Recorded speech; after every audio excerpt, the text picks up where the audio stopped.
Greetings everybody, I am standing right behind the Nintendo Battle Stage here at Gamescom 2019 and our Super Smash Bros. Ultimate Gamescom Invitational 2019 is just about to start. I am joined by two famous and very experienced Smash Bros. Players. This is Ramsey and this is Ramses, I'm gonna mix the names up, I told it you before. And this is Bowie, I'm sorry. Bowie, you are actually from the UK, but you told me that you do speak a little bit of German, right? Entschuldigung, aber mein Deutsch ist nicht so gut. Ich spreche ein bisschen Deutsch. Alright, but that was pretty good, I think. And Ramses, you're pretty experienced in casting a Smash Bros. Tournament. Which was the last one you did? Just a few months ago, we were at Amsterdam with Nintendo for the finals, and I'm excited to see these players on stage again. Yeah, we are all pretty excited here backstage. The tournament is about to start in just a few moments.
Sun beats down, no talent can hide in the shadows. New rivals emerge, and old friends rise. Victory or defeat in the glowing light of truth. When the heat is on, the best of the best will face the challenge.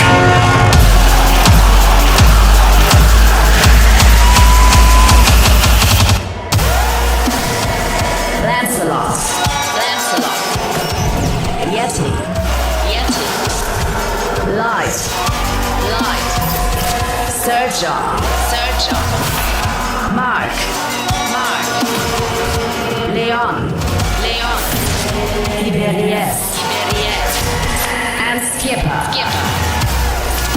This is the Nintendo Battle Stage, live at Gamescom. Now.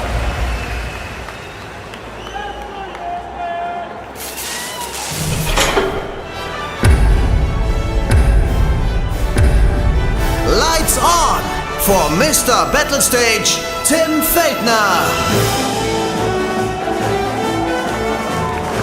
Hello and welcome everyone. Welcome to the Nintendo booth. Welcome to the Super Smash Bros. Ultimate Gamescom 2019 Invitational. I hope you guys are excited for some really great Smash action tonight. Sounds like it. Perfect. I'm also super pumped. Nice. Hello and welcome to everyone tuning in to the live stream. It's good to have you guys with us as well, but obviously it's much better in here at the Nintendo booth here at Gamescom Cologne. No, honestly, thank you very much for tuning in, and obviously also thank you very much for joining our Super Smash Bros. Ultimate Tournament today. So we have a fantastic tournament ahead of us today, and I'm really excited because we are going to see some wonderful Smash action today, and 4 players will secure their ticket to the big tournament in Kyoto in Japan. So that's something I'm looking forward to. 4 players will be able to attend the big tournament in Japan, but today it's time for 8 players to prove themselves. And now that we know what today's show is all about, I think it's time to get more people here on stage, right? So let's start with our lovely stage assistant, and I think she's kind of the secret star of the show. It's Danuta! Danuta! Good to see you. And this is what it's all about. It's the ticket that I was talking about. The ticket to Kyoto, to Japan, for the big tournament in October. That's what 4 players will be able to secure today if they win their matches. So, but we don't only have this ticket for them, no, there's more. Danuta, please head over there so we can actually reveal our trophies. So, how do they look like? Like this. Nice.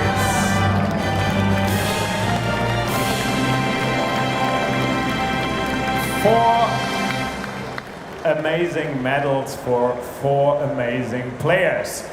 And now, ladies and gentlemen, it's time to get some real experts on stage. I'm talking about our professional commentators as well as our official referee from Nintendo of Europe. Make some noise for Bowie, Ramses, and Julian! Hey, buddy. Hey. Hey guys, how are you doing? Hello, I'm well, thanks. A bit exciting to be here. I've done a few tournaments in my time, but I know. a live audience. Perfect. But are you guys pumped for today?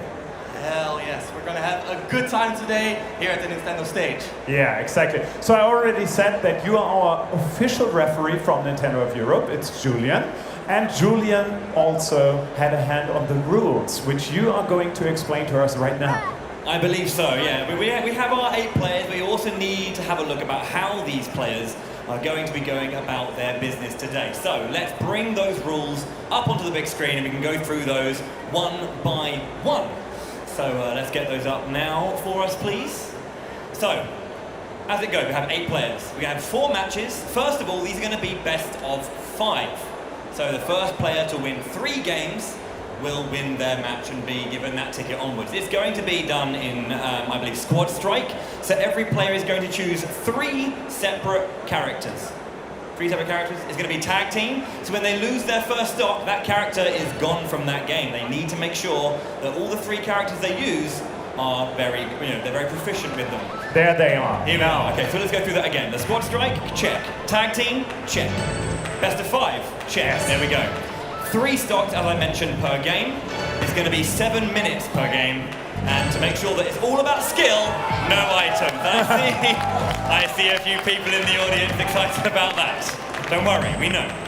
Exactly, we understand why. So I think we can go to the launch area now. And Julian, please head over to the player area because we want to announce our players, right? They are the stars of the show. All right, guys, take a seat at the fireplace and then it's actually time to announce today's players. Are you guys excited? Perfect, let's do this. So, here they are, our players for today's tournament. Let's start with someone from Finland. It's Lancelot. He captained the Finnish team to Nordic champions. From Austria, it's Yeti. One of the best Pichus in the entire world. From Germany, it's Light. Devilishly handsome and Germany's best player. And also from Germany, it's Sir John. Representing Smash's Femme Fatale. And from Spain, he is Mark. A great TO and even better player, Mopri. And from France, here he is Leon. A European Smash staple, veteran. And from Portugal, Iberias. Our tournament's dark horse here, watch out. And finally, from the Netherlands, it's Skipper. Prize pick from the Netherlands. Let's see how he stacks up. Here they are, our 8 players for today's tournament. Looking good, gentlemen. Nice shirts, I have to say. I'm a bit jealous. So, I'm just going to ask you one question and one question only. Why are you going to win tonight's tournament? I will win today's tournament because I have the best Wario in the Nordic countries. Nice. With some confidence. PQ. I will win the tournament because I'm super hungry already for the Japanese food. Nice. I will play better than my opponent. Okay. Because I'm the best. Ooh. I'll win because I want to make the Portuguese Smash community proud. I'll win because I'm really glad to fight an old friend. I'll win because I have the Spanish community under 10 with me. All right. Thank you very much for that, gentlemen. That's quite some confidence, right, Bowie and Ramses? Absolutely. They're all think they're going to win this one. They're brimming with confidence. I love to see the matches. Yeah, so let's take a look at the bracket because we are eager to find out who's going to play first. And here they are. Our first matchup, it's Sir John versus Skipper. It's Leon versus Light. And it's Iberyes versus Lancelot, as well as Mark against Yeti. So, ladies and gentlemen, now it's time for our players to take their seat, and our first players of the day will be Sir John and Skipper. So give them a great round of applause, please, for Sir John and Skipper. Guys, you can go over there to Julian in the player area. And you guys, thank you very much for joining us for now. This is your applause. You can leave the stage over there. And I'm going to join my buddies, Ramses and Bowie. Hello, how are you? Oh, I'm pretty good. I'm super excited, I've got to say. I mean, looking at the bracket, we got some interesting matches for sure. I mean, and listening to how excited or confident everyone is a really interesting thing to see. Funny that Lancelot mentioned he's the best Wario in the Nordic region.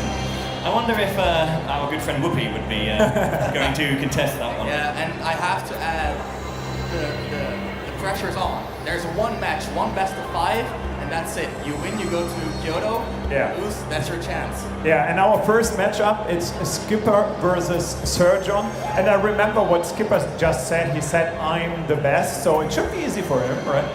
Exactly, but Sir John is no slouch of his own. He's been in the scene for a while now, one of the rising stars in Smash 4, and he's kept up that level for years now. Yeah, let's talk about these two. What can you tell us about them?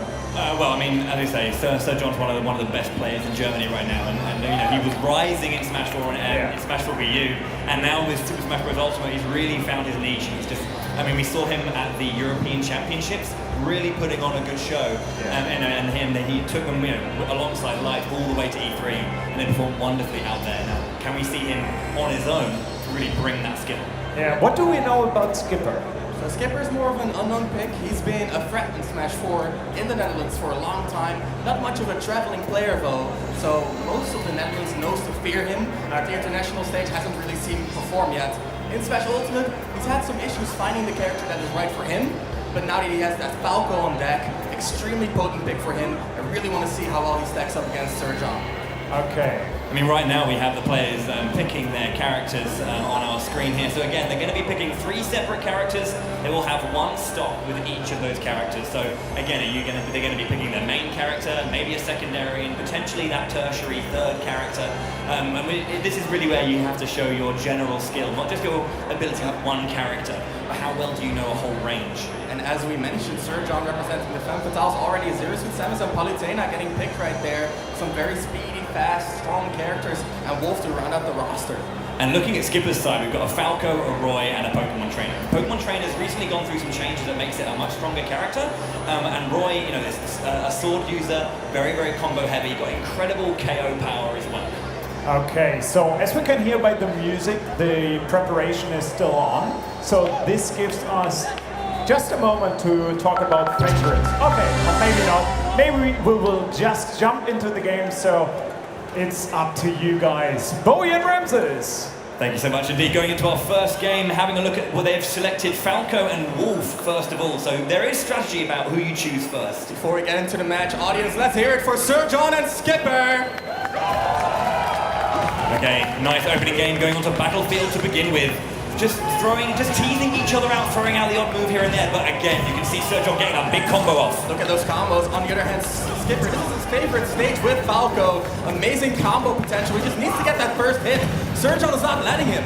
Yeah, I mean, this is the thing with Wolf. He's got a lot of very good hitboxes. You can see he can string together a lot of big hits as well, but Sir John trying to find the KO, can't find anything just yet, and now Skipper's in. That's that combo game we talked about. Look at the damage coming out, 40% already, and more damage coming in. Skipper's looking for it. Sir John intercepting the combo immediately.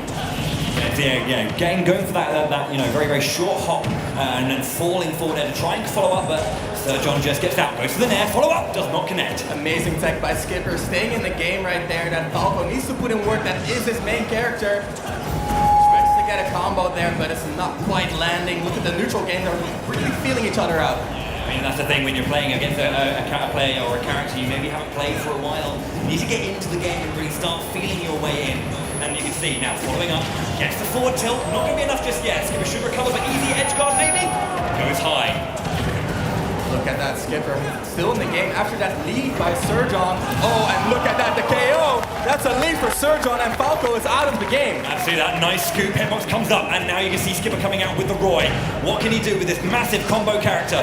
Goes to the down throw into up air, gets another up air out of parry. Nice parry right there, the pressure is on, forward tilt lands, Sir John now off stage, not where Wolf wants to be, the flare blade not gonna connect as Sir John makes it back. So the thing about Roy is that he's got such good strength at the hilt of his sword, at the base of that blade where you want to be, so you have to be up close, but you can be devastating if you're on point. Here's Sir John though, is still living on that first stock, the combo still coming out 45%. Look at that, the auto shield forward there, almost getting the read on the smash, but Skipper, he's on the board, he's fighting. Wonderful back air, and he goes into a taunt there, but you can see Sir John bringing out that Palutena. Good, again, we're talking about combo heavy characters, that's what Palutena does best. Strong back air too, with the shield property as well. Exactly, that shield of Palutena will block any incoming attack, so if she uses that back air, there's no way to get past it, but here's Skipper, he's not even dealing with the back air, he's wonderful. Going straight into the close range. Yeah, lovely string there with the jab into grab into back air, no, trying to got the sour spot on the up air to land. Wonderful Amazing read. tech chase, not quite enough. Battlefield, such a high ceiling, but there's the tech chase. The up air's gonna close it out. Sir John is looking dominant right now. Skipper though now has 3 characters on the board. You know, what we see from most Pokemon trainers is this low percentage heavy combo game with Squirtle, switching to a solid neutral with Ivysaur, and then trying to consolidate a stock with the strong hitboxes and KO potential of that Charizard. Exactly, Charizard's KO potential, no slouch, but he needs to get the percentage first, and Palutena has other plans. Look at that, the back air walling the down tilt, a forward smash getting charged, but it's not quite enough. Here's Skipper, he tries to find a KO, but it doesn't quite land. Absolutely, you can see that just the work coming out from Sir John rather to get the percentage up. He's looking to get this stock very, very quickly. Goes for the explosive flame, doesn't connect just yet, looking to get there for the finish. Skipper now, the Charizard's out. Can he secure this stock? No! A beautiful back air will be enough. Sir John takes game 1. 2 stocks remaining, a quite dominant game 1. Sir John showing what he's made of. Skipper has to find an answer. What a great first game. So how do we feel about that? I mean, the most important thing to say is that you can just see how well Sir John was able to kind of just keep the pressure up on Skipper. He was finding nice moments, but couldn't either push it too far to get the KO, or was struggling to get in on the defensive side of Sir John's game to really kind of keep the percentage ticking over. Exactly. I think the most important thing in that game was Skipper's Falco losing to Wolf. Falco is Skipper's strongest pick, and losing that Falco so early on, that's a big hit for his lineup. Yeah, felt a little bit like he crumbled after the second stock, so that's exactly what you're saying right now. So let's see what we are going to see now. Okay, so just before we get to the characters, our players are playing on what the community call modified DSR. Basically it's about stage selection, knowing what you can and can't ban, and our players have selected Smashville for their second game. Exactly, they cannot go back to a stage that they've already won on. So this is Skipper's turn to select a stage that fits his team. We're seeing the same character picks coming out here, and you gotta wonder, will Skipper keep his Falco for more of a comeback position in the back of the team? Exactly, we haven't really talked about the strategizing of which character you pick when, and when you bring them in and who you throw out first. Seems like we're ready though, Tim. Yes, we're going into this second game right now. There's nothing I can add except to head it over to you guys. Okay, it looks like it's going to be the same setup. Yeah, Falco into the Wolf to begin with. Get off to a good start. Get on to the ground running. Exactly, and Smashville being a smaller stage is really going to help Skipper to push Wolf off stage and really capitalize on Wolf's poor recovery game. But Surgeon once again just showing how dominant his Wolf is, and even if it's not his main character, it's still a strong pick. Skipper, though, got the combos here. Look at the damage. Yeah. Utilizing the platform as well to extend it. He got the grab, threw him up, got to the up tilt. The air dodge onto stage from Sir John allowed Skipper to pressurize more. Exactly. Excellent gameplay so far. And look at the back air as Smashville coming into Sir John's favor here. Sir John still dominant. The back air is so strong from Wolf. One of the strongest hitboxes in the game, it feels like. Exactly. In that sweet spot. Exactly. Sir John so accurate with it. Got that back air on deck and already in low percent combos. He just keeps going. There's no stopping his momentum right now. Skipper has to change up his game, has to stop walking into Wolf's hitboxes and really utilize that Roy sword to keep Sir John out of his range. Yeah, and you can see Skipper trying to go for the flare blade to kind of get the edge guard there, but couldn't. You can see Sir John just racking up the percentage consistently, and there's so much pressure off stage again. Nice offense back on the stage. Exactly, Skipper so back and forth with it, but look at the damages. Sir John already evening up the second stock. Look at that, the forward throw coming out, and that's Sir John lapping Skipper in percents. Skipper with the answer, up tilt out of the ledge roll. Indeed, the strength of those hitboxes I was talking about, the up tilt is going to be enough to take that stock. Now, this is where he's got to put the pressure on. How much percentage can the Skipper put onto this Palutena before he loses his Roy? Exactly, and even though Roy has that sword, as we mentioned, the shield on Palutena's backer is going to mean that she can still contest the sword because it's such a strong defensive tool. Look at this though, Skipper controlling the middle of the stage. Look at that, he's constantly retreating to the middle and knocking Sir John away. Sir John breaking through. Good DI to survive, nice air dodge there just to land on that stage just about. You can see he's doing some good work, 50% in there, not taking his stock just yet. At this point, taking little hits doesn't really matter. You know, at this point, the back throw is going to be enough. Any move, you know, any KO move would have done it. Exactly, and here's Skipper on a Pokemon train. Let's see if he can put on a little bit more percent this time around. He really wants to switch to Ivysaur soon. Tries to get one hit to knock Palutena away and give himself some room to get that switch up. There's the jab lock into the forward smash, and it's an even game. Skipper, he's showing signs of life. Wonderful, wonderful. Using the jab to reset that knockdown animation to get that smash at the end. Wonderful, wonderful strength from him. The parry as well, and he's pressuring right now. Squirtle is one of Zerasu's roughest matchups in this game.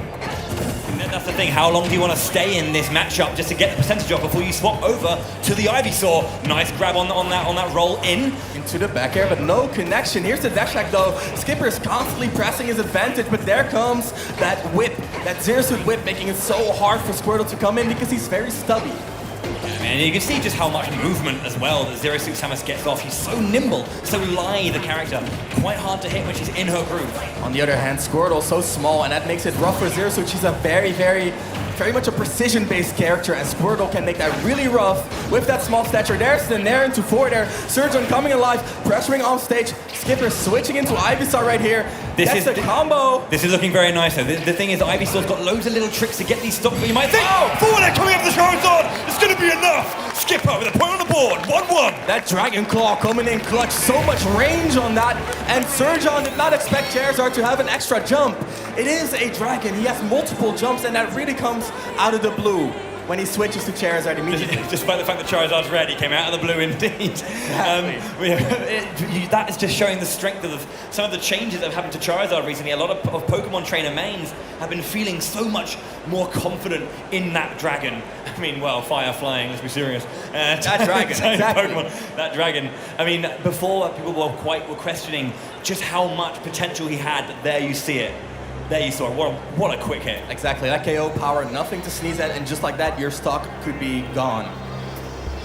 Fantastic game. I don't know what to say. I mean, it looked super different from game one. I'm not quite sure what changed. Like maybe the nerves got to him in game one. I don't know. Skipper's definitely feeling a little bit better. I think he played with his Roy specifically a lot more conservative. He wasn't trying to really push the moments to get into the sweet spot of his sword, and that played off better. I'd honestly like to highlight one play by Skipper, and that was the jab lock with Squirtle. Getting a KO with Squirtle is very rare, and that meant he kept keep the momentum with Squirtle. The new character switched in, and he could immediately go for those low percent combos. So that really swung the game in his favor, getting that low percent KO with the jab lock into forward smash. Just amazing find by Skipper right there. I mean, I kind of find it funny that like we were saying maybe you should switch to Ivysaur, and he proved us wrong. He proved us wrong. So maybe we should just take a quick look into a replay. I think that's something you will like. So here it is. Nice. Let's just see this moment. I believe it's going to be that finishing moment of the jump in. The extra jump going over the paralyzer like that, and just Surgeon not seeing it coming. Yeah, I mean, you could see in that replay there just the range that it had. I mean, I think Surgeon maybe was sitting on his heels a little bit, but a bit complacent at that moment, and then kind of went, oh, actually, no, I need to be ready here. And I don't think it's complacency. He saw the Ivysaur, he knew what his opponent could do, but he did not keep the switch in mind. It's a whole nother, it's a squad strike in one. And the players are ready for game 3. So make some noise for Surgeon versus Skipper. we are locked in here at ones. We're going back to Smashville though. Both players must have agreed just to allow that. We saw that Becker coming out previous game from Surgeon, KOing Skipper oh so early. Here's the combo though. Look at the chase on the air dodge, immediately going for that grab. And the up tilt once again. Look at the combos. 73% into 85, getting that forward air. That's got such a good hitbox as well. Landing there into up tilt back air. Skipper showing the best combos we've seen so far. Falco jumping so very high in the air. Completely removed the wolf from play, and we've seen Sir John do so well at that, and Skipper is really on fire right now. Remember when I said he needs to make more use of that Falco? Look at that, Skipper listened. He knows what to do, and now Falco's on fire. Palutena has to find a way to get rid of the bird. Yeah, that forward air into dash attack coming through to get a little bit going on there. Needs to get rid of Skipper here, but Skipper's just really confident now. He's just, I think he's a bit more on point with his combos as well. Exactly, he just wants to find that hit here though. Sir John leaving no room for Skipper's offense. Skipper constantly pushed off stage, and that's the back air. The tried and true Sir John evening up the stock count. Okay, now we're back seeing this situation again, but at this point, Skipper has the percentage lead. And we know when you have a Roy really, really moving and really just getting inside, you see, the landing sour spot back air, into jab, into forward, and into nair, wonderful. Definitely a good attempt right there by Skipper. Didn't lose much to it, but Sir John right here, as we mentioned before, he's working from the center of the stage and he keeps pushing Skipper out. That seems to be the name of the game here on Smashville. Now it's Skipper's turn. Look at that, he turned around before jumping to get that back air off a little bit stronger, and Sir John missing the ledge. You don't want to see that happen. Yeah, and I was just watching Sir John, the reaction there. He knew he made the error, didn't actually snap to the ledge and went on stage. Easy finish for Skipper. Skipper, he's really looking to go to Japan here. The combos coming out. Roy turning up the heat, literally. He is, yeah, that is what he does. The Sword of Seals. Never count Sir John or even Zero Suit Samus out when she's got a hitbox like that. The neutral air, 2 flip jump kick just like that, ending stocks. But here's Squirtle again, and that's exactly the Pokemon that gave Zero Suit so much trouble last time. That's the thing, you can't get too... I was mentioning complacency last game, but maybe we saw a little bit there from Skipper, or just proficiency Sir John to finish it off. Nice down air by Sir John coming out of nowhere, meteoring down to the ground, but as soon as he finds his footing, Skipper is there to mess up his flow. I do like the confidence that Skipper has in Squirtle though, because of his lightness, he's quite fragile. Sir John twice with the flip kick into Meteor. Scrapes that game back from the jaws of defeat. He definitely grabbed that game with both hands and dragged it down, and that is a 2-1 lead for Sir John. 2 KOs with that Zero Suit. Excellent gameplay right there. Yeah, I mean, Skipper came out really, really strong with that Falco and showed a lot more resilience with his Roy, but then I think Squirtle may be showing it, or at least I think at that point Sir John kind of like just really tightened the screws. He just really started to constrict a bit more against Skipper, who couldn't fight back. Let's just dive into one more replay and then maybe we can commentate that. Okay. Let's see what we got. It's that combo game, and you know what's coming at this point. The forward air is coming out. Skipper really putting on the heat, up tilt into back air, just like that. The landing there was beautifully just dragged him straight down to the up tilt, and up he goes. And I mean, coming back from that looked tough. But he did it. He did it, and explosively with those neutral air to flip jump kicks, getting them twice. And I have to highlight, getting a neutral air on Squirtle, that tiny character with a precision character like Zero Suit, you hardly see that happen. You have to be so incredibly on point to make that happen. There's actually another replay, so let's jump in. Take a look at the next replay.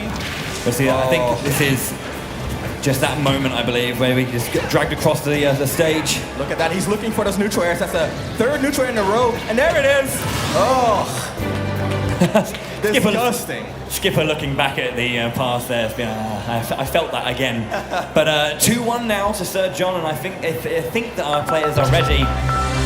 The players are ready. Sir John is taking a deep breath, and now we can jump into our next game, brothers. Sir John, the next game with Sir John versus Skipper. Will Sir John close it out, or is this Skipper's comeback? We've seen him adapt. I want to hear the crowd give it up for Sir John.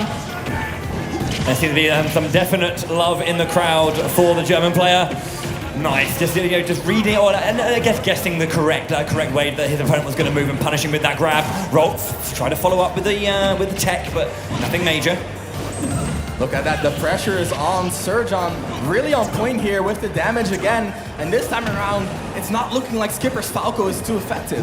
No, I think at this point, Sir John's just tightened up his movement and his positioning just to know exactly how to get around what Skipper's trying to do to get the combos against Wolf. Sir John is playing extremely defensively, and now Skipper making his way through that defense, whipping the grab, that is lethal! A whiffed grab will be countered or answered rather by that scooping up smash, and now we've got Roy needing a lot of work to do. Tried to red to the right way. Nice blazer out to hit the shield there. Exactly, the multiple hits, and Sir John was not ready. Skipper needs to make his breakthrough happen soon. Before these early combos start stacking up the damage, Skipper makes his way out, but that's still a hefty amount of percent from one grab right there. Look at that. Yeah, sometimes it's just trying to anticipate what your opponent's going to do, and it's trying to put yourself in the right position. And this is really strong from Sir John. Sir John is looking to close this out again. 80% is not safe versus Wolf. A lot of KO power in those smashes. And Skipper, as you can see, he's already playing a little bit more slow pace. He's looking for the opportunities, but Sir John even more patient right here. Yeah. Skipper just trying to find a way in, needs to get a big hit, but you can see he's definitely looking for those, and that's allowing Sir John just to, be a little bit more careful and punish correctly. Look at that, the cross-up with the dash attack, making it safe. Skipper not ready for that. Skipper moving around, looking for a hit, but Sir John, he's intercepting. There's the get-up attack. That was very brave to use the get-up attack to get it, because if he had mistimed that, the scoop would put him away. Oh my goodness, Sir John, can this man be stopped? He's on a warpath to Kyoto. One stock away from that flight. And we see what he can do. The Ivysaur comes out with 100% currently on this Wolf. Goes for the Charizard. He knows he's got the big hits coming out, and he needs to secure this stock now. Goes for the back throw. Gets him off stage.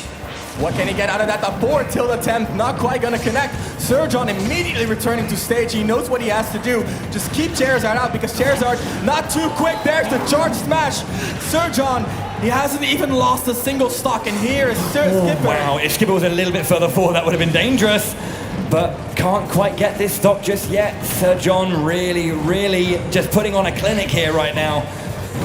This is just how you play Wolf effectively. Gets the grab again, goes for the forward throw. Very precise, goes for the down air, a little bit hyphy, but not quite gonna matter. There's the dash attack interception. Sir John, he's so in control right there. There comes the breakthrough. Skipper once again the claw and the taunt as well. At this point though, it's a bit of a mountain to climb. It is doable, but it's gonna be a bit of a doozy.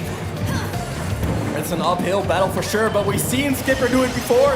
There's the Nair, not quite gonna KO a big body like Charizard.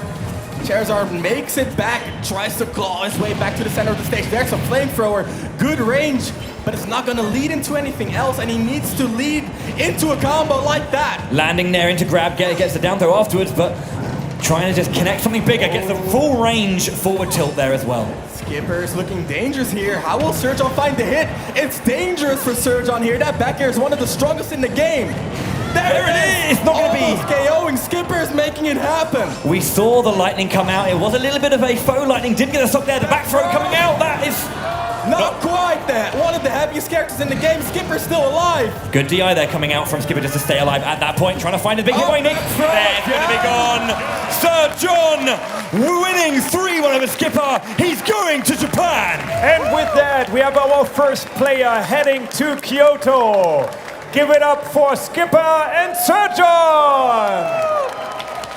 Guys, join me in the middle. Come on, or us, not just me. Skipper, well played, man. Sorry for your loss, but here he is. Congratulations! Come to my side. So, let's officially take a look at the bracket. There it is. It's Sir John, our first of 4 players heading to Kyoto to the big tournament. And now it's time for Danuta to bring us the medal. Yeah, here it is.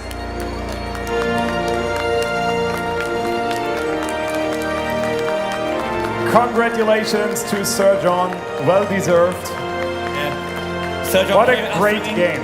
Skipper tried to fight back there, very, very good second game and third game. But Sir John, very well done to close out that match. So, once again, thank you very much for playing today. Congratulations, Skipper, thank you for joining us today. Your applause. And now, guys, you can take a seat at the fireplace again. And now it's time to get our next players. It's time for Leon and Light. They are heading straight to the players area, so they get some time to prepare. Wow, what a great first game, right? This is gonna. Oh, that first game was amazing. We saw the backs and forwards of the game, and both players really showing their depth there. And it was really, really nice to see Sir John just tighten it up when Skipper had a moment. I really want to highlight the fact that both players stuck to their lineup and the order of their lineup for every game. So that really showed the confidence in their own play. They're noticing it's not about my characters, it's about the choices I'm making. Yeah. And I really like that confidence coming out of the first set. Just one more question about last game, and then we head straight to the next game. So, did you think initially that Skipper was that good? Like, how did you feel about the matchup? I mean, as the non-Dutch representative here, as you say, one of those picks we maybe didn't see coming, but he really showed us what he could do. When I came out, I was like, Sir John, one of the best players in Germany. He's probably going to be commanding this game. Yeah. Skipper really impressed. So let's take another look at a replay from last game. All right. It's Sir John taking the game. That first back throw not gonna KO because Charizard is so heavy. But he's still in the corner, and that means it's an advantage for Sir John. Look at that, punishing the forward air. Excellent gameplay. He was just so patient with that, even though Skipper was mounting the comeback. I think the thing that we should notice there is that, just getting that spacing right for Palutena's grab. To grab at that long range after the hitbox had been thrown out by the Charizard, to get that grab and throw back, really, really, really solid. Yeah. Nice. What a great game to start the tournament. And now let's talk about Leon and Light. What kind of players are they? I mean, Light is Germany's best. Germany's best, right? Do we have any fans of Light here? Okay. Yeah. What about fans from Leon? Any Leon fans? Anyone remember Leon? He's been a storied Smash player for millions of years. He's been playing since the old Super Smash Bros. Melee days. Exactly. Leon, one of the top European Melee threats while he played that game, switched to Brawl. One of the top European Brawl threats, switched to Smash 4, took some big names in that game as well, and now he's here in Smash Ultimate, picking up the game, really learning how it works, the ins and out, and you can see it in his play. Strong fundamental base that he's really basing his gameplay off of. He's playing relatively simple characters that really allow his knowledge about the underlying game systems to shine. I think the thing as well is that we're talking about the experience that Leon has. He's been in these situations before, so has Light, of course. Leon's got these years and years of experience really behind him, so he's seen a lot of situations, and we'll see what he can kind of find in those deeper moments to kind of get out of any tricky situation. Interesting to note as well that Leon was actually hovering over Simon before he picked Snake as well, so I wonder if he's got other characters besides these three. Yeah, on the other hand, we have Light, of course, a seasoned player as well, has been around since Brawl, a Sheik loyalist, and this game is the first game where he really switched to Palutena, and it's working out very well for him, but we still see that Sheik coming in clutch for him in the lineup. And game one between Leon and Light is ready, so make some noise for Leon and Light! We're about to witness a very high quality game. And you can see both sides, we've got Young Link and the Palutena coming out first from both of our players. Young Link, very combo centric, got some wonderful setups and incredible strings to get those KOs. Both these characters very nimble, very fast. Really going to be interesting to see how they interact. I do believe Palutena has quite an advantage in this matchup because she can reflect Young Link's projectiles back at him. It's such a big boon, and it is going to force Young Link to play more up close, and that is exactly where Palutena usually shines. It should be noted as well that it's kind of like very advantageous now for Light because of that. Both of these players are picking their order of characters blind, so Leon wasn't aware that the Palutena was coming out first. Exactly, Leon getting a little bit of a disadvantage from the get-go, but he's holding his own quite well. Still behind, but that's not an insurmountable lead. Look at the momentum. Leon, he's covering the landings and it's already evening it up. Light has no way to make it back. That was the reflect, but it's not going to lead him too much. Look at the pressure right here. Leon just keeps it up. Projectile after projectile into the Master Sword, into the up smash. Leon with the lead. He knew that Light was going to go back on stage there, and coming up against that disadvantage, Leon with an early stock lead. And this is a turn of the tables. Mario quite a disadvantage against Young Link, but Light finding his opportunity with the forward smash, evening up the stock count. That KO quite scary right there. And now Leon coming out to a moveset that he's very familiar with. Big math player in the past. And we know the strength of Lucina in this game, so he's very comfortable with this moveset. Exactly, look at that, look at the movement, going back to center stage, covering the roll, looking for the landing, but Light a little bit too fast on the trigger. Here come the combos. Such damage on Light's part. You look at the spacing from both of these players. Ooh, if that was a little bit earlier. Talking about spacing, that's exactly what they wanted to do. Leon pressuring Light all the way off stage into the grab. Very well done. There's the back air. Leon once again with the lead, and Light. This is not what we expected out of the first game. I mean, especially when you're looking at just how much quality we've seen from Light over the years on the Smash circuit. But Leon, as we talk about that experience, he just knows this game so well. But we are now back onto Light, his favorite character. It is his favorite character. He adores Sheik so much. So, he wants to, really show that she's got something. So I know that there's going to be a lot of emotion behind this play. Exactly, but one of the disadvantages that Sheik has is that she struggles to find that KO. And you can see it by Leon's percentage, 145, and Sheik is nowhere near getting it. But I spoke too soon. Light, he knows what's about to happen and he knows how to deal with it. That was an excellent KO right there. And here's Snake. Can Leon's Snake make it happen? This is the question. I mean, Snake is a very good character. He's got a lot of tricky things that, make him difficult to deal with. Like bouncing fish coming off a shield straight into the up smash there. Then Nikita comes out to catch. Oh my goodness, he brushed the blast zone right there. Nikita, once again, an attempt was made, but Light, if you throw a hitbox at that Nikita, it does get deactivated. So, extremely good awareness by Light. He is getting those combos, but it's not enough to get Leon anywhere close to the KO range. Light about to land into that forward smash, but jumping out and then back onto the stage. Getting the control again. Oh, sneaky back air right there. Leon got the basics of CQC down. Dash attack to interrupt. No down throw yet, but the next one might lead into a combo for the KO. Leon is looking for it. Okay, at this point, Light back on stage again. Gets a dash attack, trying to look for a moment. Gets the grab. Here we go. Oh, what can he get? Bouncing fish is a risk right here. Leon, very wise to go high, but Light with the answer. He found the KO at 100% on Snake.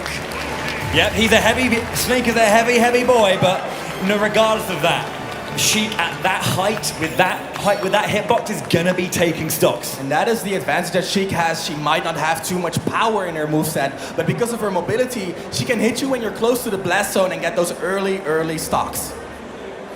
And we can just see, there was so much control coming out from Leon for the most part. And again as well, there was the percentage on Sheik, the rage effect coming in, it caps at 150. So we're talking like maximum rage. It is scaled down, obviously, from Smash for Wii U, but it still does have that, it does make that difference in those moments. Exactly. Let's take a look at our first instant replay. That was Leon with the control on that Young Link. Very unexpected versus Light's main character. The forwarder coming out as well. Once again, brushing the blast zone. And look at the reaction by Leon. I mean, I know it seems like a simple thing, the opponent's going on stage, get over there, but it's the ability to anticipate they're going to go high, then the reaction, they're going high, get into the right position and choose the right move. There's a lot going on there. I was thinking about if that was exactly what you guys expected, but I guess it was, because you were just talking about the fact that Leon is such an experienced player, right? Exactly, and it really goes to show, because Leon hasn't been playing the game for too long. It's just been so amazing to see how well his fundamentals come through for him.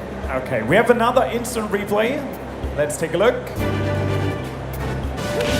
That was the end of the game, and look at the percentage on Light. He is 1 hit away from losing this game, and the confidence to go for that grab immediately into the forward air. That was a combo. Leon going high, Light chasing him down with that up air. Such excellence.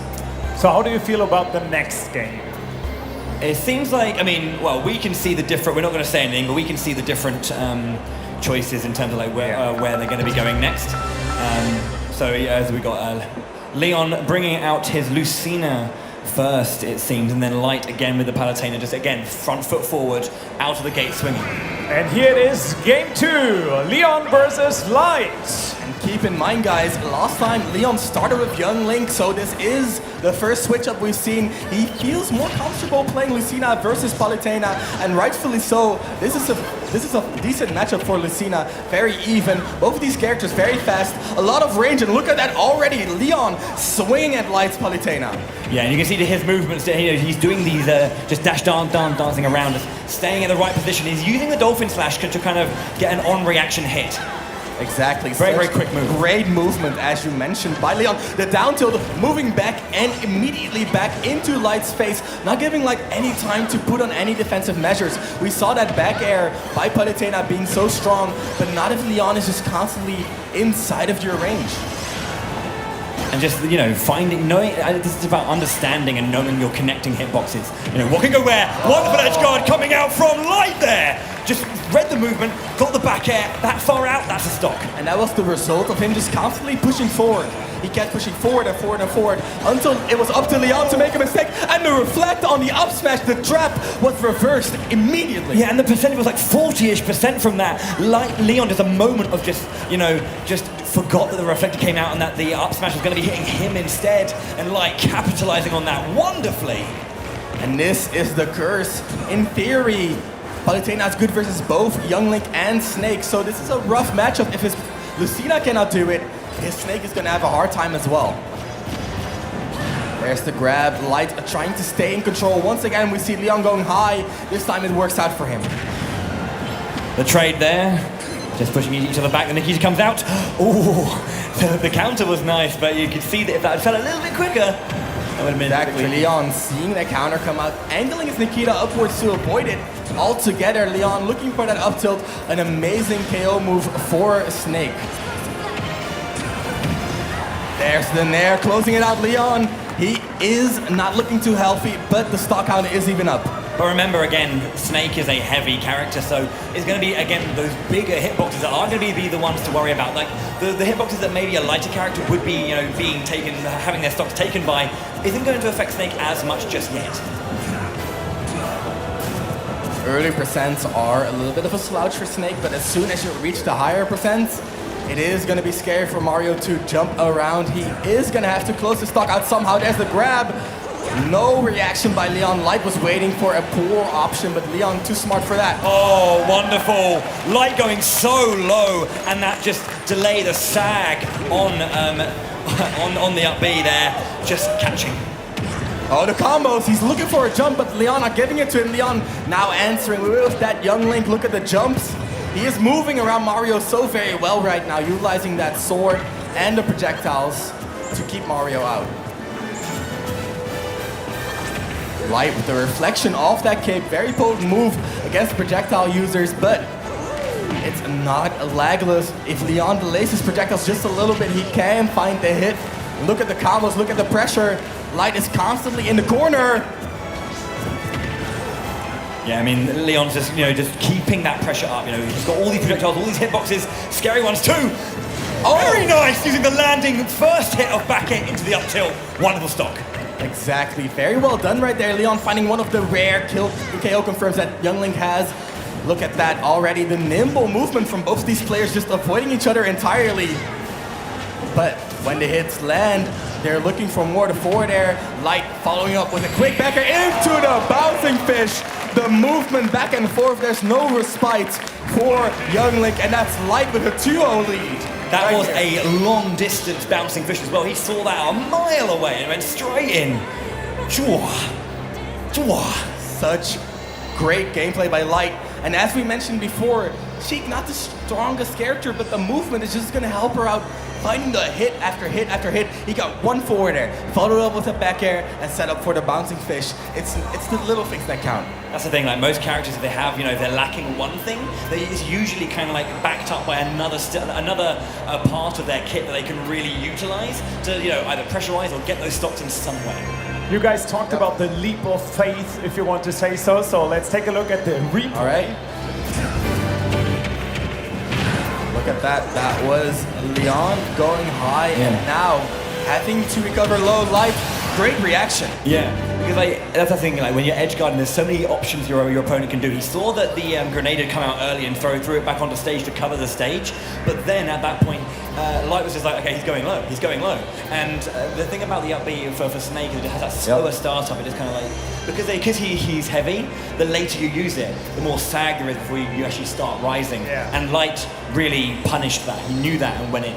I actually would have loved to get a replay of Bowie because he was jumping around on his seat. It's not. I'm quite a... Oh, hello!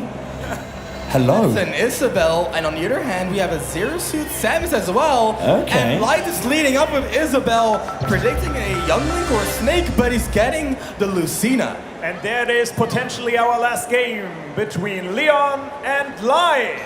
And Light is one game away from that flight to Kyoto.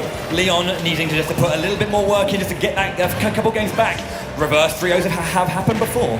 Exactly, and we see how strong Leon is as a player. He knows what he has to do. He just has to make it happen. He has to be quick enough to adapt to Light's strong, oppressive gameplay. Yeah, I mean, and we're going to see that a little bit from his Isabel. I know he does have one, and he's been throwing some around in friendlies when we go to tournaments. That was a tic-tac. Extremely close.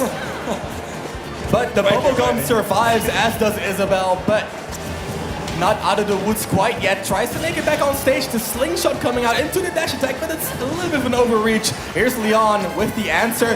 There's the fishing rod. My heart, I can't take this. He's got an edge guard. Isabel on the board. Light showing that cutes can also be deadly.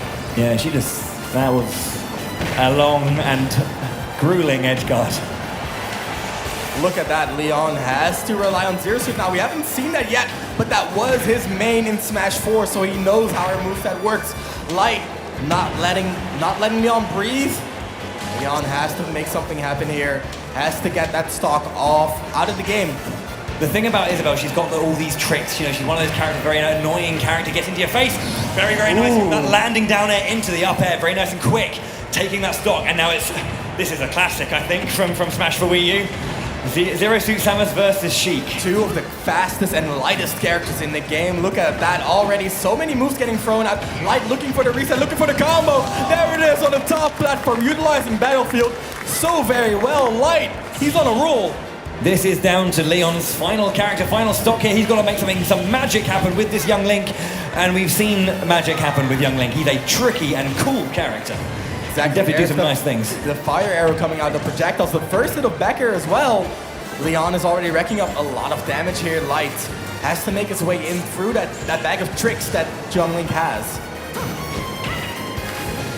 Returning boomerang, very nice truck right there. Just trying to feel out a little bit of what Light's... Light trying to go deep again. Trying to figure out what his tendencies are with that Sheik. Trying to get deep with the fire arrows. Trading, gets a back air into a nair just to trade it out a bit. There's the Zaire, there's the down smash. Not quite going to connect. He was a little bit short on range right there. Interesting. What's the right idea? Interesting that it was a missed tech coming out, but there was, getting that up B into just confirm that stock. That's very, very high from Light, but the bomb protects Leon's descent. Very nice. And here's Light playing his signature character, the Goddess of Light. And the tech coming out, Leon. Great reactions right there. He's trying to put on pressure, and we've seen the young Link beat Palutena before. We know it can happen, but Light this time around with the gonna be it. and that is a victory for Light. He's going to Kyoto, Japan. Both of our German players make their way over. Leon, he high-fives his opponent. He knows he played well. Light, the second player and the second German player who secured his ticket to Kyoto. Make some noise for Light! Guys, come on over here. Light, Leon, come to the middle of the stage. You can grab your controllers afterwards. Come on. Let's make it official. Let's take a look at the bracket. There we go. So John and Light, your first two to have booked their way to Japan. All that food. Can you wait for the food? Yeah, I'm fine. I think I can make it. October. Until October, he thinks he can make it. Perfect. Thank you very much, guys. Danuta, it's time for the medal for Light.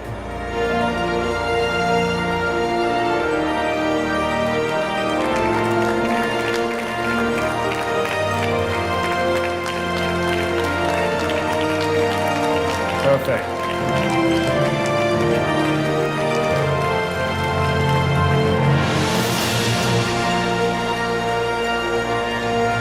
All right, you guys can go backstage. Thank you very much for now. See you guys later. And now, it's time for our next matchup.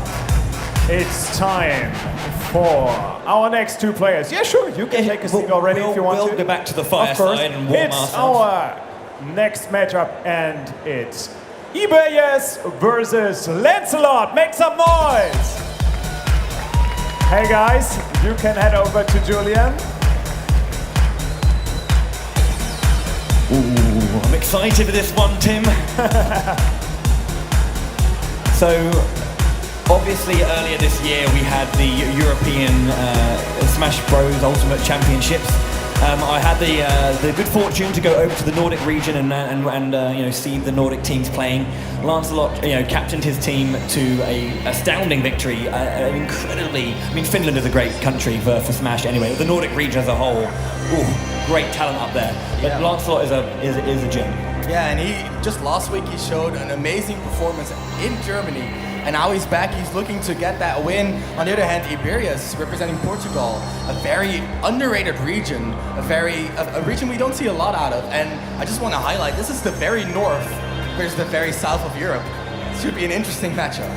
Okay, we should talk more about that in just a second. Now let's head back to our last match between Light and Leon, because you mentioned the fishing rod action going on, right? Let's take a look at exactly that.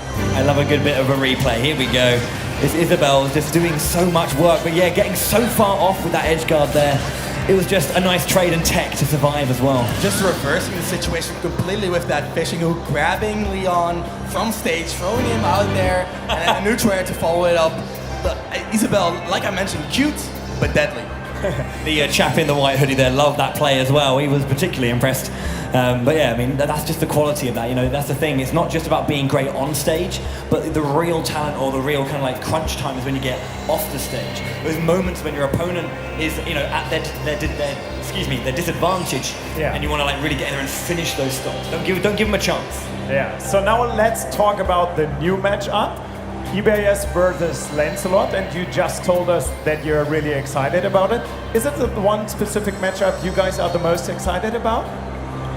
It's hard to say. Excuse me, that was a lot of breath. I mean, it's hard to say because so many great players. But I was having a chat with Lancelot, and so earlier he was like, "I'm the best Wario in the Nordic region." Yeah. That's a little bit cheeky from Lancelot because there is a very good Wario player called Whoopi, who is probably the actual best Wario player in the Nordic region. But Lancelot's here to show otherwise. But he's a great Crom player, so you're going to have that kind of the Echo fighter in Roy. He's going to have two characters he's very, very strong with, and then that Wario secondary.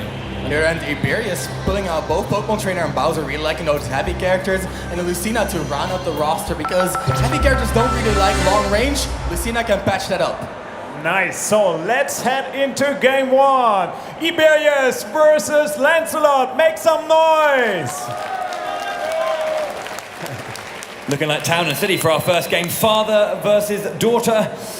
Spoilers, by the way, if anyone's played Awakening. It came out years ago, don't give me that. Running with the Lister colours, though, so I'm a big fan.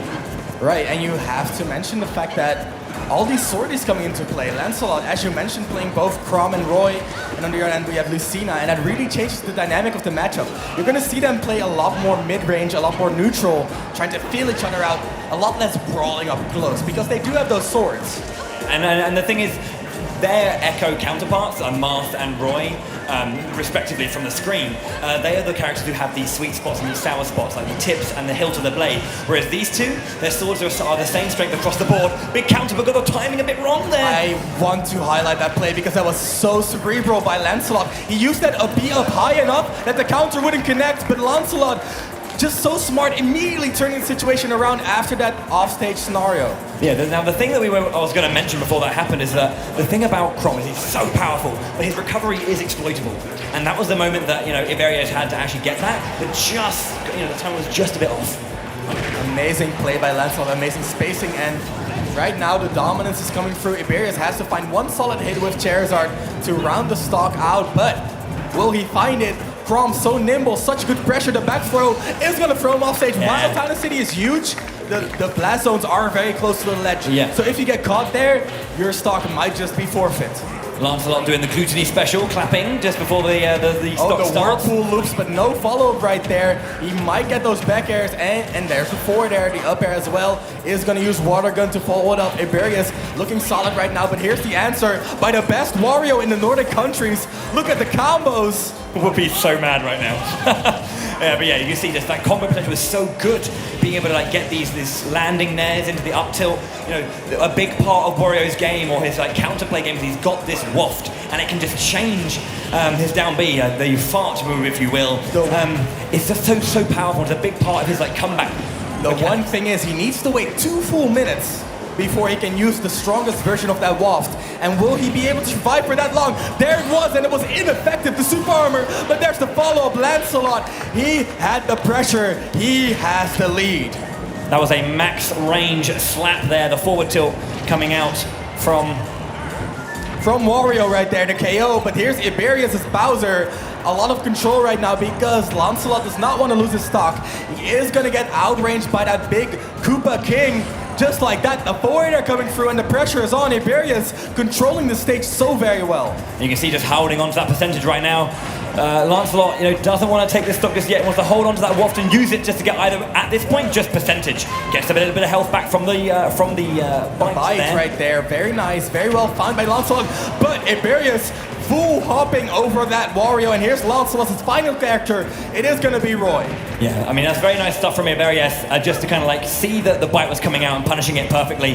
Lancelot, though, with that, has the same moveset, but Bowser is a big, heavy boy, and he hits hard. So, I think at this point, never mind. Big heavy boy is gonna get fried up by that sword, the blazing sword by Roy. It's gonna be the first victory. Lancelot takes a lead in game 1. Yeah, I mean, I was about to say that Roy was actually at carry percent there from a big hit from Bowser, but that's the strength of Roy's Sword of Seals. You hit on the hilt, it is going to go like the clappers. It is going to be very, very powerful. And I want to mention that combo that Lancelot performed, the jab into forward smash, that is specific to heavier characters. You cannot do that on a Peach or a Pikachu. They're too small, too light, they get blown away too far. But Bowser, he's still in range for that hilt. He can still get KO'd. So amazing presence of mind by Lancelot right there. And we have another replay of Wario applying lots of pressure. So let's take a look. I love replays. It was that attempt at a forward smash, but look at the combo, the Razor Leaf into the Vine Whip. But Wario breaking through, the immediate switch to Charizard, using the super armor to break through the waft, negating the pressure. But Lancelot, that is the signature of a good player. He goes for the KO. If it doesn't work out, he still has a backup plan. So we just had a 3-0 with Light. How do you feel about this matchup? And there was these moments when Iberias just kind of finding his groove. Yeah. And I think he needs to kind of just maybe pace himself a little bit better. Don't burn out too early into the game. Don't give away too many tricks, because Lancelot is going to come out swinging again.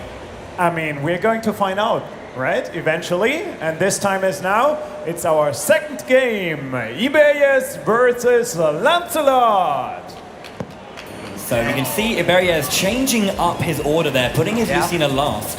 So Squirtle is actually one of the best and worst picks versus Chrom. In a neutral game, he is going to get outranged by that sword, but as soon as Chrom is off stage, Squirtle has the best tools to deal with that offstage game, to really push Chrom off stage time and time again, and already the pressure by Lancelot forcing Iberias to switch. Ooh, he got the right spacing!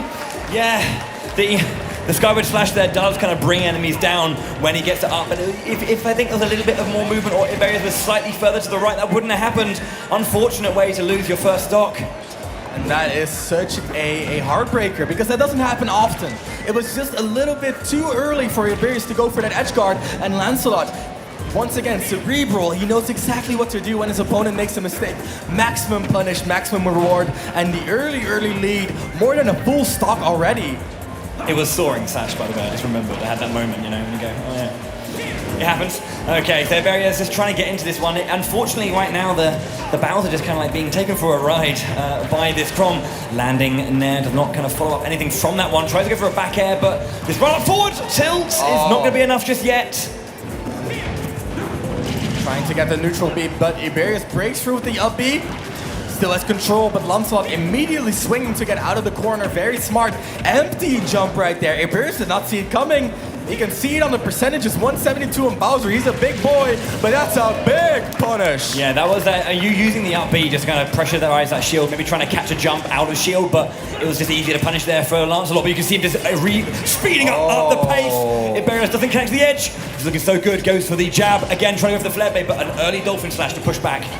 Exactly, very well done by Iberias, knowing that he had the room to intercept that neutral B. Here's Lancelot, coming with the recovery. It is going to be hard to contest at that spacing. Changes the situation.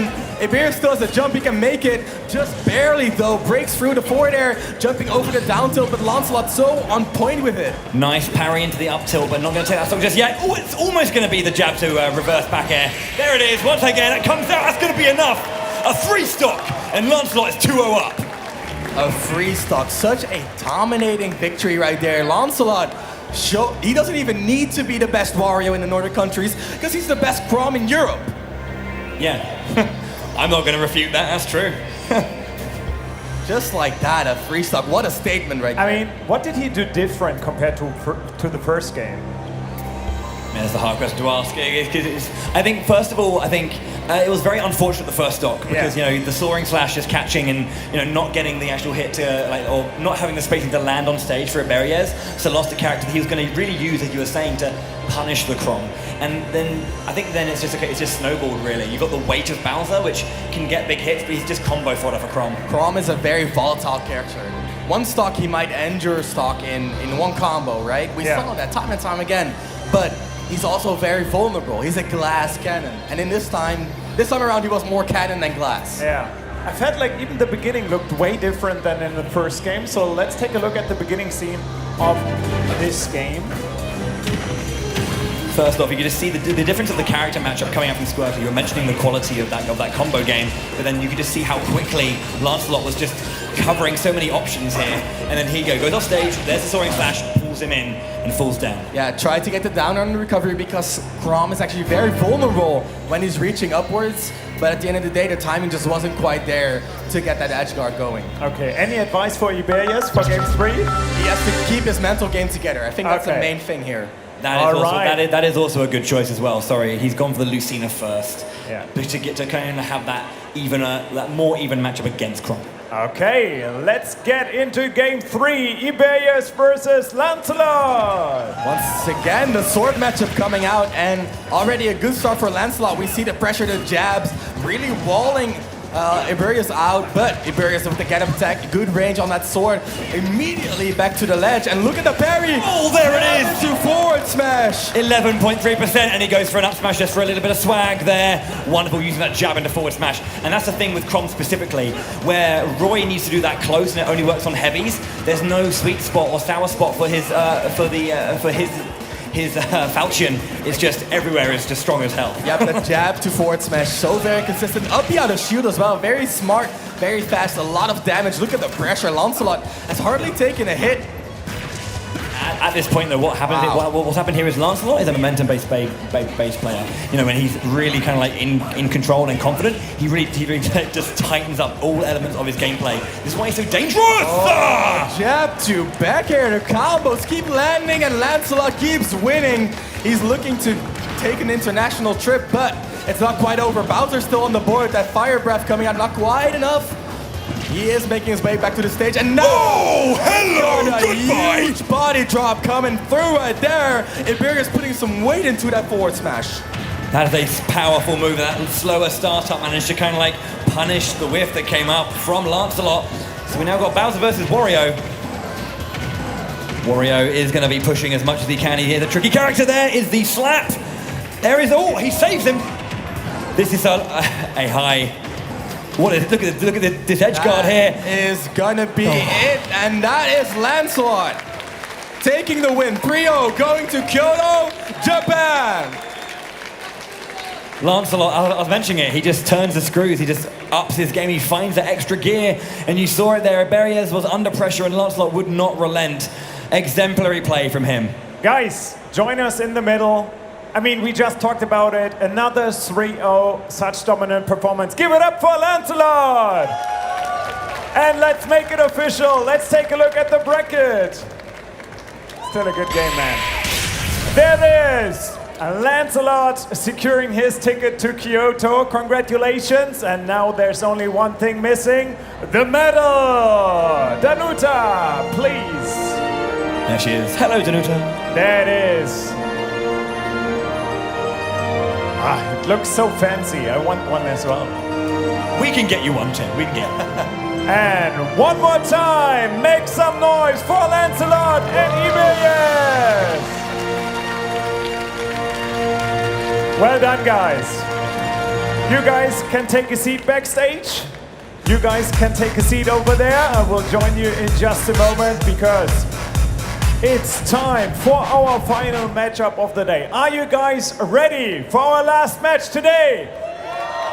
All right, let's bring out the players. It's Mark and Yeti. Hey guys, you can head right over there to Julian. Julian seems to be happy. That's good. Oh, this is going to be cool.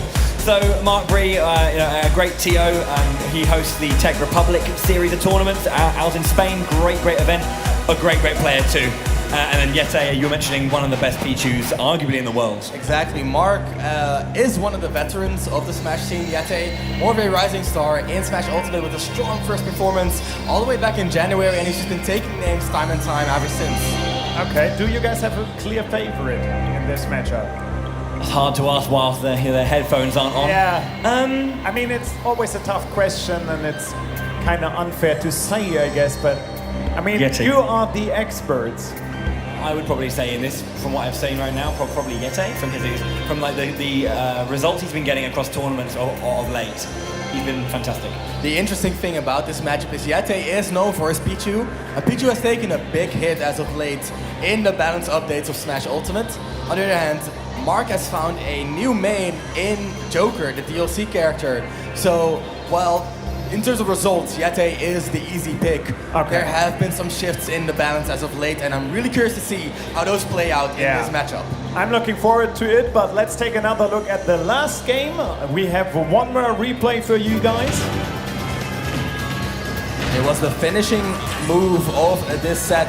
Iberias on that Bowser, getting the forward air immediately interrupted, and here starts the sequence of forward tilt, chasing off stage with the forward air, chasing off stage with the down air, and now going all the way with the forward air, and that is gonna be night for Bowser. It was just, as I was saying, it was just exemplary edge guarding, consistently throwing out hitboxes, consistently being a pressure, having to force loads of different options, exhausting the options from Iberias there. And he gets kind of like, as I said, ran out of ideas, and eventually the stop came. All right, so you're already able to see how a game one of Mark versus Yeti would look like, or is going to look like, and now it's officially time to start our first game between Mark and Yeti. The fist bump, they're ready to go. Looking at this team, we've got Cloud, Joker, and Lucina. And then we've got Young Link, Pichu, and Joker. So, if you guys, for me, whenever the Arsene gauge is maxed, just to shout out Arsene or Persona. Yeah, Persona. All right, and off into the first game. Immediate combo. That is Yeti showing his speed, his nimbleness. That is Pichu coming clutch, seeing shades of that in the Young Link play. Mark has to find his footing, and there it is. Immediate up out of shield, good damage, good follow-up as well with the up tilt.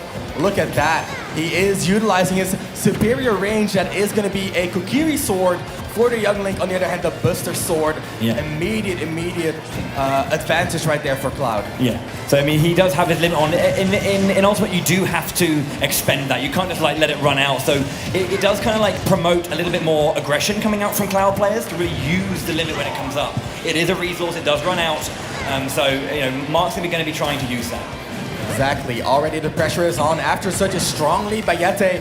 Mark clawing his way back into the game, and looking at the differential in KO power, this is looking to be a lead for Mark. He does have limit, and that is very, very scary.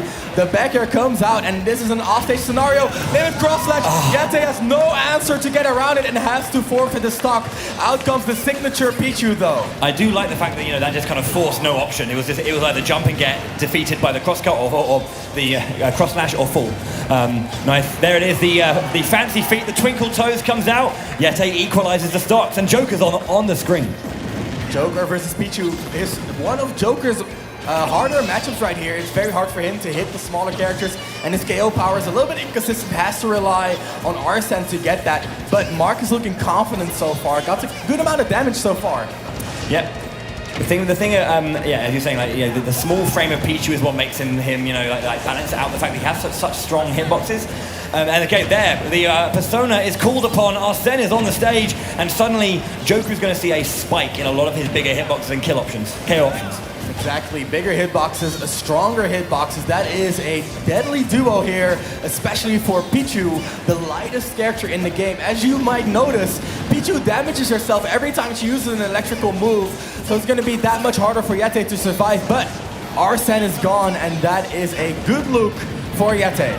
Up throw into Thunder, not gonna KO right there. Got the Meteor hitbox to drag down, but because of the platform, couldn't connect the sweet spot. Exactly, the downward angle guns into the back air. Mark, another lead, and Arsene almost on deck. Yeti down to Joker as well. It's gonna be a ditto, a mirror match right here. Will Mark get his Arsene out, or will it be curtains before he gets that far? Yeti looking to get the KO with the up smash out of shield. Looking to weave his way around Mark, but Mark is staying very patient, very disciplined as well. Throwing an A there onto the edge just to make sure that the ledge was safe to recover onto. Yeti really enjoying the up smash out of shield, but it's not quite landing. The forward are not going to do much without an Arsene active. Right now, Mark is looking extremely strong. The back air walling, the guns are going to be safe enough into an immediate back air. Mark is putting on a clinic right here. The precision is just immaculate. Nice protection just to get back onto stage. And you can see Mark's Arsene just running out, and you can see Yeti has his Arsene in gear. Look at that, 190, 195, almost 200% on Mark, and he's still alive. There's the back air. I spoke too soon, Yeti. He's still alive, he's still breathing. But look at that, that is Mark's main character, Lucina. Yep, and you can see the percentage is high right now as well on Yeti. He does have to play with a bit of a deficit here. Just gonna have to, and again, because you're trying to learn 3 different characters or play against 3 different characters on the fly, what can Mark do to change up the matchup, or how his opponent is playing around what he's doing with Lucina? Well, one of the most important things for Mark here is to find that finishing move, that vital back air, forward smash, forward tilt, anything will do at this point, but Yeti is so nimble, he keeps retreating and punishing with the side B, the Eha, which keeps on racking damage. Look at that Mark, he had a fresh stock coming into this and already looking at the 100%. Yeah, and the thing is about this is Yeti is utilizing a bit more of that combo potential of Joker, using these drag down up airs, but a wonderful platform drop back air will be enough to secure that stock. And the first game goes over to Mark. just barely though. Yete was mounting the comeback of a lifetime right there, and that doesn't prove to be, it's going to prove to be an issue for Mark in the next game. Yeah, I mean, it was very, very, very back and forth, and I mean, Mark just getting that final hit there, but Yeti was pushing really, really. I don't think he should be like disheartened by how that game turned out or how anything went, because he played very, very well. But just Mark just being a step ahead the entire time, and that the momentum couldn't really be like grinded back against him. So Yeti just needs to tighten up a few little things here and there. Maybe confirm a few more combo links that maybe he dropped here and there. Yeah, I think the most important thing in that match, what really changed the tides in Yete's favor, was the fact that Mark wanted to win. He wasn't focused on beating his opponent, he was focused on getting that win, finally being able to breathe a sigh of relief and have it over with. And Yete just making great use of that with his speed, nimbleness, aggravating Mark by moving back and punishing rather than engaging directly. That was very smart by Yete, almost got him that victory, falling just a little bit short. Let's take a look into a replay of last game. It was pretty suspenseful, that much I can say. This was the end of that set. Look at that Mark. This is Yete mounting the comeback. Yete had 133, one hit, and that could spell doom for him, but he's still fighting, staying nimble, the guns into the forward air, just constantly chasing down Mark, and look at that Mark making his way back, going over Yete, because Yete, in that case, he was the one who tried to close out the game with that forward smash. I think the reason that connected as well is that Yete was trying to close the distance and wasn't really, Mark just threw out a hitbox. He just platform dropped and back it. I think he was trying to tease out, but actually it did connect. And I think Yete was a little bit too antsy to get in. Too eager, for sure, yep. So we're excited to head in our next game between Mark and Yete. Oh, Yoshi's Island. Oh. There are some slopes here on the sides of the stages. Will be important for projectile usage from the young Link, but Mark opening up with Cloud once again. I think he's stuck to the same setup. Yeah. Exactly. Both these players looking pretty similar right here, though. It is gonna be the Pichu lost for Yete. So this time around we got a little bit of an anchor right there. Mark is gonna do very well on this stage because that up B out of shield that we've seen him utilize so much with Cloud is gonna have a little bit of less lag because he lands on the platform instead of on the ground. Just catching the landing with that up air. Limit is now ready and available. Needs to find the moment to use it, but needs to make sure he does use it for recovery purposes. Brings young Link with him. Welcome back to stage. That's that up B out of shield. Great hit right there, great damage, and that's Mark in control right here, charging a little bit of the limit, but not gonna overextend Yete.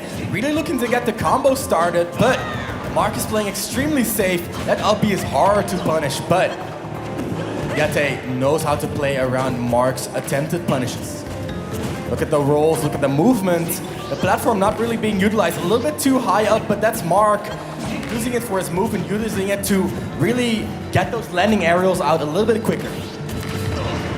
That's the combo, the fire arrow into the upper, into the up smash. A 1-2-3, Yete with the lead. Okay, we're opening up our second stock now. Mark with his Joker on board. Cool, get the runoff forward air coming out from Yete. This is where he's going to try and get some pressure. He gets the Nair! That is wonderful. So the Nair knocking back Joker enough that his up B could not connect to the stage, because it's a very, very interesting one, using like a tether grab like that, or tether recovery rather. Yete punishing it brutally. Yete's young Link is looking extremely dominant so far. No counter for Mark. And that is the KO. Mark's Lucina putting himself on the board. That's a lead for Yete, but not that big of a lead. Mark can make it happen. Look at the pressure already pushing Joker into the corner. Using that Nair there, just that lasting hitbox, just kind of connecting. Trying to push back with the AR, but yeah. It's the disjointed hitbox from this sword, just keeping Yete at bay, but you can see Yete getting in and just using all of these strings. Tries to go for the drag down, the down throw into drag down up air, but Mark just counterattacks. Exactly, Yete looking for another one of those forward smashes, but they're not quite connecting. On the other hand, he does have that lead, he does have room to work with. That is Arsene on deck, and that is extremely scary for Mark. Mark with the pressure, the landing up air, nice delay right there. Wonderful indeed. Just kind of like, as you say, delaying the up air just to kind of connect on the option that that Yete threw out, and then following up with even more. Good punish. This is Mark with the offstage pressure, but He cannot do to Yeti what Yeti did to him. Joker makes it back, gets a grab, but no follow-up right here. Mark keeps making his way back to the center of the stage after a single hit, so Yeti has to work a little bit harder to get that KO. That counter coming out as well. Counters generally like take the damage or the input or the knockback done that's going in to kind of be a modifier for what damage goes out as well. So not a big hit, so not a big knockback from the counter. But there's a nice, wonderful just connection there, seeing the option, going up, reaching out as far as he can and getting that stop. That's exactly what we mentioned. As we said, only getting a single hit, Yeti in that neutral game, getting a single hit, and the one time he gets the follow-up, that's enough to end the stock. I mean, it's always so close. What is missing? What is missing? I think there's nothing missing. Both of these players are constantly adapting to each other. So the first game we saw Mark taking that early lead, and now Yeti has the answers in his mind, and now it's up to Mark to find the answers to Yeti's answer. And just like that, they keep playing a rock, paper, scissors game. They have to find the next layer of counterplay to the opponents. I would honestly appreciate to see more games than just 3 again. But let's take a look into one of our replays. Absolutely, yeah. Let's get that on deck. See what our tech team really enjoyed about that last game. Exactly. Okay, KO combo from Young Link. That's as much as I know. So let's take a look. All right, here we are. Yeti's Young Link showing a lot of potential this game. There's Mark getting pushed off stage. We remember this. The neutral air into the forward air, and now the tether coming out getting intercepted. You could hardly see it. Blink and you missed it, but just like that, Young Link, and look at the reaction. Yes, okay. He's definitely happy with himself there and knows how... I think it's one of those things where he could see that potential. When it was getting into that combo string, he was like, this is a potential finisher for this branch of combo that I'm going into. The wonderful thing about Super Smash Bros. Ultimate, or Smash Bros. As a series, as a kind of competitive game, is that combos are just, they're open branches. It's, your imagination is kind of where it all stems from. But getting into our next game, third game here, one apiece, we're back on the battlefield. Once again, we're seeing Cloud versus Young Link. We got the projectiles versus a big sword right here, already up behind the shield. Once again, the platform's allowing Mark to be a little bit safer, already walling Young Link out, utilizing that speed, utilizing that sword. Once again, the up B, the Klim hazard, just so very potent by Cloud. A great defensive tool right there. Just trying to just duck and dive between these projectiles here. Dodge, duck, dip, dive, and dodge. Mark dominant right here, 16% on Mark. The limit, it was untackable. You could see it by the color of the shockwaves. There was no way for Yeti to survive, and now it's up to Joker to make it happen. Mark's Cloud is looking to be in a permanent state of limit. That's so great, so well done by Mark.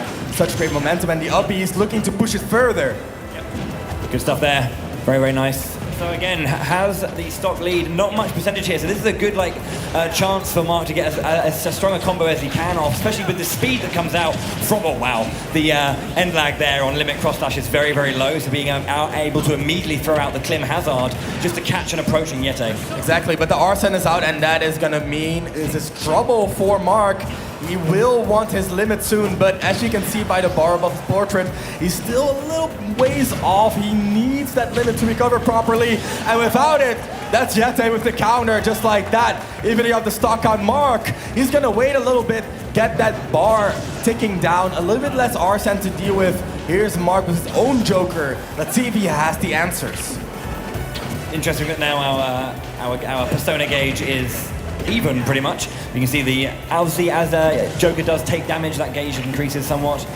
So we can expect this KO to not land until Mark has the Arsene meter up, so Yeti has some room to work with here. Look at that, the damage is already stacking. He's getting the juggles. How will Mark land? Utilizing the Rebel Guard as well. Very well done, but Yeti, he's not letting up, pulling him in, but there's Arsene, and this is trouble. Yeti, how will you make it back?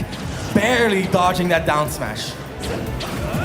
You see how deep they're going for this edge guard as well. Gets the down tilt. Does try to get the grab, and that allowed a punish from Mark. Mark looking for a deep edge guard there, but just spacing well, getting the up B recovery.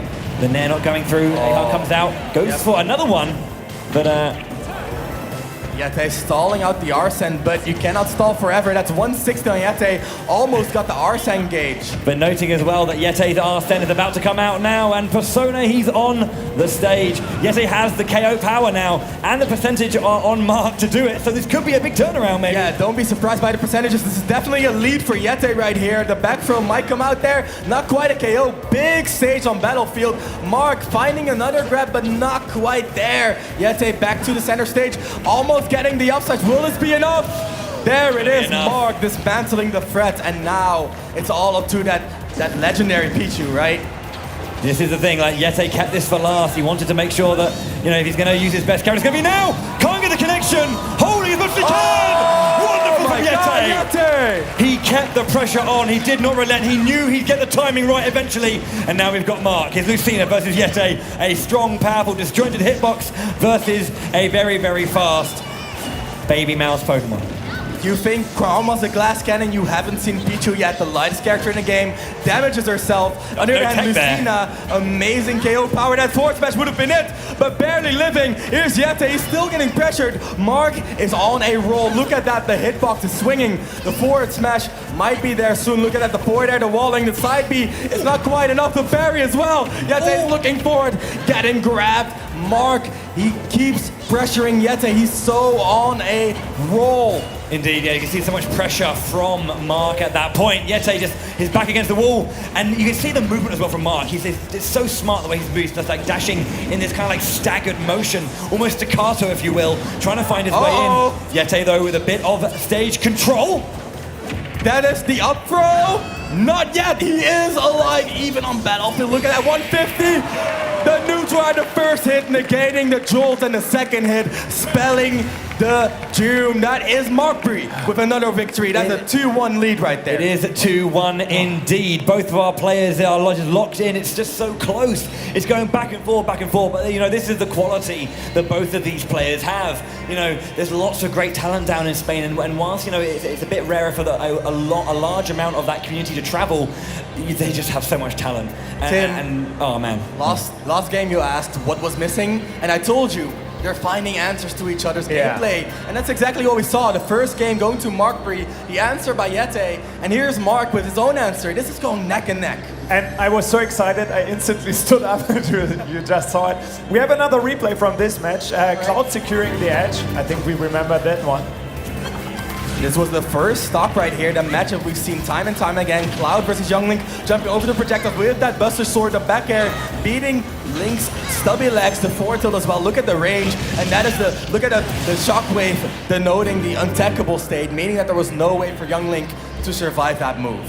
Yeah, so, all right. I mean, if it's green, it generally means if you hit the R1 button or the shield button at the right time, you can kind of like bounce away without too much push. But as Randy pointed out, it was red rather specifically, which does make a big difference for sure in that, you know, the recovery potential. That is knockback based, so if your opponent's off stage and you can knock them into the stage with a strong move like that limit cross ledge, there will be no way for them to recover. So that's always an option on the board. I mean, yet his Pichu looks so strong. We have another replay. Guarding the edge is great. And yeah, there's a reason we've called this one of the best Pichus in the world, taking so many strong names internationally. The forward smashes time and time again. Reaction right there, that's exactly my face, my friend. Such an amazing play by Yete. I mean, he's having a great day. He's having a great day. Give him 3 Pichus, right? I mean, yeah, the free Pichu. Yeah, the adaptation is the name of the game. So, ladies and gentlemen, we are heading potentially into our last game of the day. Please make some noise for Mark and Yete! Woo! That is Markbury with the 2-1 lead. It's up to Yete to get an answer on the board, and already we see an answer in Pokemon Trainer. Yeah, bringing that one out. Again, we're going to see that high combo game coming out from the little baby turtle Pokemon. Maybe into a bit more of a neutral heavy, you know, KO confirm kind of game from there. Out comes the Ivysaur there. Now the Cloud does have limit once again. Going to try and stall out as much as possible just to allow that to either run out and not really give Mark an opportunity to use it. But I say that out of shield is the Klim Hazard. Pokemon Trainer having a little bit of issues landing, but Ivysaur right there breaking through with those Vine Whips. amazing range on that, even enough to match the Buster Sword. But here's Charizard. Charizard is a really rough matchup for Cloud. As you can see, the back air Yeti, he has the answers. Yeah, Viren would be happy with that one. A strong back air coming out from the Charizard. We'll take that stock. And now, again, going back into Squirtle, he is lighter, yes, but at these lower percents, he's just invaluable.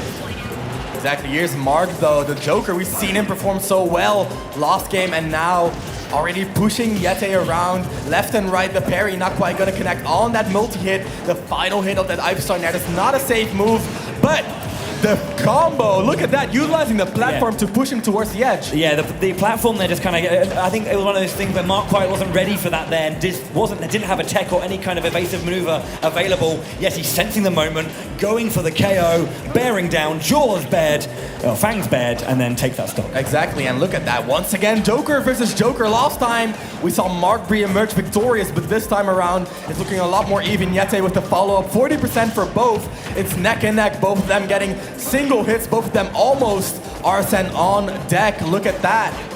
The hits are landing left and right. They're looking for an opening. That's the side B. That's the Arsene for Yeti. That's the Arsene for Mark Bree. 4 players on the game right now. A lot of KO power. Anything can happen at this point. Mark bringing this one back very nicely as well. Does still have Yeti bringing it back now, even percent. But there was 0.1 in it until that hit there. That's our core on the counter coming out very strong. One of the best counters in the game, only available when he does have Arsene, and now it's just Mark Bree with a little bit of Arsene left. They both make it back, just barely by the skin of their teeth. And both of them now not having Arsene available. Did you see drag that? down, Mark with a drag down into that down smash. Perfect spacing, perfect timing, perfect execution. That's what you want to see. Now Yeti immediately just gates open. Wow! Immediate turnaround, so much pressure. Gets him off stage, the off stage, back air, the lightning loop will take that stock. Bowie, this is a repeat of last game. We're down to the final stocks. We're down to a low percent match of both these characters at the same percentages. Who will win this time will be Mark Bree with those amazing hitboxes, or will Yeti find an answer with that Pichu this time around? I think Yeti here, or Yeti on one of his best characters, or his best character, at this point he's got the percentage disadvantage, but he just needs to keep that, just stay resolute, don't get too flummoxed by this landing down there. Gonna come out! Oh. Nice air dodge through. Mark Bree with one of the best air dodges I've ever seen, but there's no answer, no respite from the back airs. Is this gonna be a give? Another button shot, but he doesn't get Yeti. That's not enough. He goes around the rolling. It's gonna be enough. Mark Bree, 3-1. He's going to Japan. And there he is, our last player securing his ticket to Kyoto. Guys, come on over to the center of the stage. Come on, guys. Leave your controllers, just come to the middle of the stage and let's take a look at the bracket. Mark, come on over. It's Mark! Give it up for Mark! Congratulations! So well played, Yeti. Don't leave me hanging. Well played, guys. Woo! So here he is, our last player securing his ticket to Japan. The only thing missing, the medal. Danuta, please give this man his medal. What a great match. An absolute barnstormer to close the show out. Nice. Two very great players. One more time, give it up for Mark! And please welcome all the other players. Come to the stage. And the 4 players getting the ticket to Kyoto, please come to the front of the stage. Here they are, your champions. And here they are, your tickets to Kyoto. They will be using those at the airport. Just take that to the airport and you'll get straight through. Exactly, that's how they look like now. So once again, thank you guys so much for playing today. It was so much fun to watch you guys play, such enjoyable matchups. Thank you very, very much. Congratulations to the winners. A big thank you to everyone participating. Such a big thank you to Julian, of course, our official referee from Nintendo of Europe, and my lovely colleagues, Bowie and Ramses. Guys, it was such a pleasure. Thank you very much. Danuta, thank you guys. And thank you guys, of course, all of you here in the audience, for cheering for our great players here at the Super Smash Bros. Ultimate Gamescom Invitational 2019! And obviously also a big thank you to everyone tuning in to the live stream. Thank you guys so much. Tomorrow at 5 o'clock it's time for the Team Cup. Another great Smash tournament coming up for you guys, so make sure to tune in or to join us here at the Nintendo booth. But for now we would like to thank you and tell you have a great day here at the Nintendo booth, and goodbye, guys! Guys, congratulations! Let's congratulate them one more time.